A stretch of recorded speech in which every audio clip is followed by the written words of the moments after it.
Hi guys, you're welcome back to my YouTube channel. It's your girl Asi Darling. Thank you guys so much for clicking once again. If you're new to this channel, please consider subscribing. And to all my OGs, you know what to do. Comment down below, let me know, gang. Now you would wonder why I had taken such a long break, and guys, that is because my silence coincides with the silence we've been getting from the Canadian government.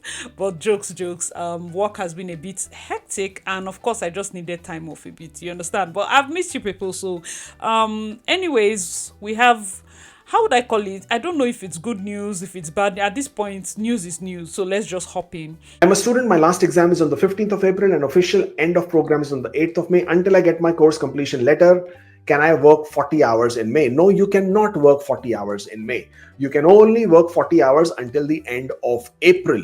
After that, you are back to 20 hours per week on your study permit, and you can only work until your final grades or your transcripts or your completion letter has been issued by your college or university. April 30th is around the corner, and we've just been hearing crickets from the Canadian government, crickets from Macmillan. That is because April 30th is the last day for international students to work full-time. And like I predicted, I do not see them extending it, because right now, I'm telling you, tensions are high. This is not even a fun time to be an international student. Like, I try, and let me tell you, one of the best things to do for yourself is to leave emotions aside and watch some videos that are like borderline very white. I'm going to say this because you need to know where you are. You need to know the environment you find yourself in. You need to gauge the mindset of the people beyond the plastic smiles. That is because I watch some certain videos that are like edge. When I call edge, I'm talking of people that are borderline on they are just dancing on the line of just going full-blown racism, and how they react to international students. For me, I just feel like international students pay so much money, and then when they pay all this money to come into a country, yes, there are some of us that have been behaving badly. I will not lie to you, and that's I won't lie. For those of you that received a lot of denials, because like I said, there have been series of denials. Conestoga students, more than 40 have reached out. None of them have gotten PAL. You are not alone. A lot of people did not get PAL. The PAL was given to certain people, and they didn't have so much. So it's just school decision at this point. But I want to say that international students may have done, that some of us that came earlier may have done certain things, and especially as content creators that I'm going to be talking about in another video. And this is just this is not just to bait you to watch another video. This is truth. Like, we need to sit down and say our part in this kind of law. If you are already working full-time, you may have to talk to your employer. You cannot work. It will be illegal after 30th of April for you to continue working full-time. Now, for the main update, which is Nova Scotia has suspended the tourism pathway. Understand that Nova Scotia has like a huge tourism sector, being that where they are positioned, just off the coast. They are nice. Even Cape Breton as a school. Cape Breton as a city is like a honeymoon destination, like a honeymoon spot. It's not meant to be a place where international students go to. That's why people find it a bit difficult with jobs and the rest, unless you're probably in the tourism sector. And if they are trying to cut back on the tourism sector, it's a cause for concern. Okay, so shout out to Conestoga Student Union and the Conestoga Confessions, because that's where I'm reading this from. It says Nova Scotia puts a temporary stop on restaurant sector immigration applications due to high demand. Now, this is one angle that people do not look at, because you're fixated on the big jobs. But these service industries also have routes in terms of PRO in certain provinces. You may have to do more research. Like I said, Alberta opened up tourism PRO routes, but you need to have a full-time job. And right now, the catch is that these companies cannot hire you when you're not in Canada, because of the temporary worker permit cap and all the backlash they are getting from the government. So if you're not in Canada, you don't stand the high chance of getting a tourism job. so you don't stand a high chance of getting that. It's just crazy. So for those of you that are already in Canada that can, head over to any of these places in Alberta, Banff and the rest, and you get a proper full-time job, yes, there's a sector for tourists. Okay, so let's read the post. It says, Nova Scotia Nominee Program, NSMP, a key driver for immigration and labour market solutions in Nova Scotia, has announced a temporary halt on accepting applications from the accommodations and food service sector starting from noon, April 17th, 2024. This sector has seen an unprecedented surge in applications, leading to concerns about exceeding the federal allocation limits provided to the province. We will be continuing conversations with our partners in government and the industry to ensure we support the food and beverage sector on their immigration and or labor challenges, said the Restaurant Association of Nova Scotia in a release today. The pause in a strategic decision by the Immigration and Population Growth branch of Labour Skills and Immigration to manage the intake and ensure there are enough spaces for other critical sectors like healthcare and construction. Okay, so they are trying to focus on other spaces. While no new applications from the accommodations and food service sector will be accepted post the announced date, the IPG office will continue to process and assess files that have already been submitted.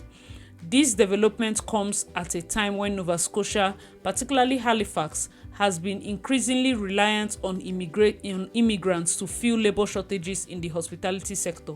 The NSMP streams have been instrumental in addressing these shortages by allowing employers to recruit foreign workers where local talent is unavailable. The province's decision to temporarily halt applications highlights the challenges and pressures faced in balancing sectoral demands within the immigration system. The NSMP has various streams of such as skilled worker, international graduates, entrepreneur, and others that continue to operate and accept applications from other sectors.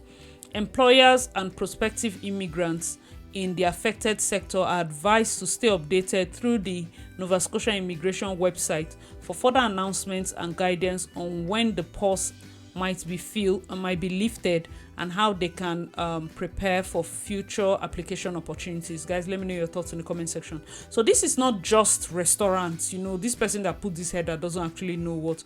It's the entire tourism sector, restaurants, tourism, accommodation, hospitality, the hospitality sector, okay? Tourism and hospitality, everything that has to do with that. They want to make more space for healthcare and construction, as they should, okay?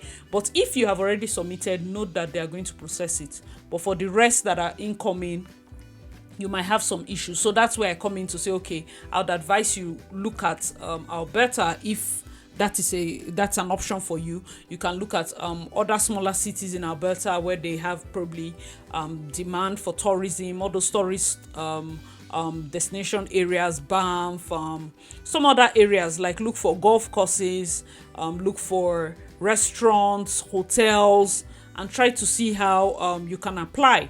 If you can get a job in those areas, yes, there's a pathway for you. But like this post also said, you need to be updated. You need to always be on the website of the province you're going to. You need, as much as we do these videos, please note that all of this is not extensive and conclusive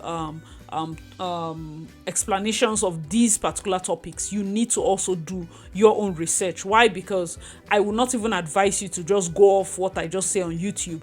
You need to go back to your drawing board, check how this applies to you. This might not apply to everybody. Not everybody can up and leave Nova Scotia simply because they don't have healthcare anymore.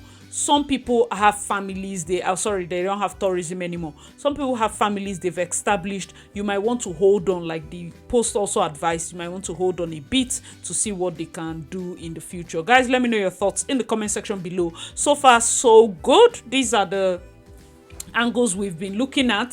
Shout out to those that have been reaching out, those that have been shocked, one way or the other by the things that have been happening. I also want to kind of encourage you, I want to encourage you because a lot of people, some people have been sending messages about, so what are we going to do next? Is Canada closed? What's the next step? If you are really thinking about coming to Canada, the first thing is, please watch my video. Like I say a lot, I put a lot of information on my videos, and then I get messages like, how do I start by coming to, like, I don't even know what to start with, especially when you know this person, and then I'm on YouTube, I'm putting out all this plenty content. Just cool down and watch it. There's no magic formula I want to say. Anyway, so if you want to come to Canada right now, my best advice would be, you have only 2 options. Check your age, check your educational qualification, calculate your score on the free CRS calculator. Google CRS calculator, calculate your score. Estimate that probably you pass your IELTS and whatever, put your worst, put your degrees, and then see how many points. Look at the IELTS general, how many points. Whatever you need, if you need French to come up a bit, okay, good. Your second option, that means your first option is express entry. So if you're too old for express entry, what I would advise you, just gather money and do masters. Don't ask any other question. Unless, if you're too old for express entry, you probably already have a family. So I will not even advise you to go for college because you will not be able to bring your family. So just go for a master's program. Go for a master's program in a city that has more prospects of retainment. So you can right now, funny enough, Ontario is looking pretty good in terms of PMP draws, in terms of draws for people that stay back. Okay, they are looking pretty good, but still try as much as possible to choose a school that you stand a chance of getting, of course, not just the visa, the attestation letter and all of that. That way you're safe to bring in your family. You qualify for, like, if you come to Ontario, you qualify under graduate scheme. BC has removed graduate scheme, but if you qualify under graduate scheme in Ontario, you can also qualify under experience class that we hope is coming back soon. You can qualify for a lot of things, Ontario PMP has been the one drawing this year back to back, so you can look at that. You can also go to Alberta, you can go to other provinces if you want, but like I said, a province like BC came out very strong, and there are lots of people that are hanging. But I'm hoping that most of you have written, at least write your IELTS and WES. Don't act like you would ever get PRO without it. Like, this is just, at this point, it seems like I'm talking too much, but all I can do is just gist, okay? All right, guys, let me know your thoughts in the comment section below. Hope you enjoyed this video. I remain your girl, Acid Darling. Please check out my other videos, and I'll see you in my next one. Bye, guys.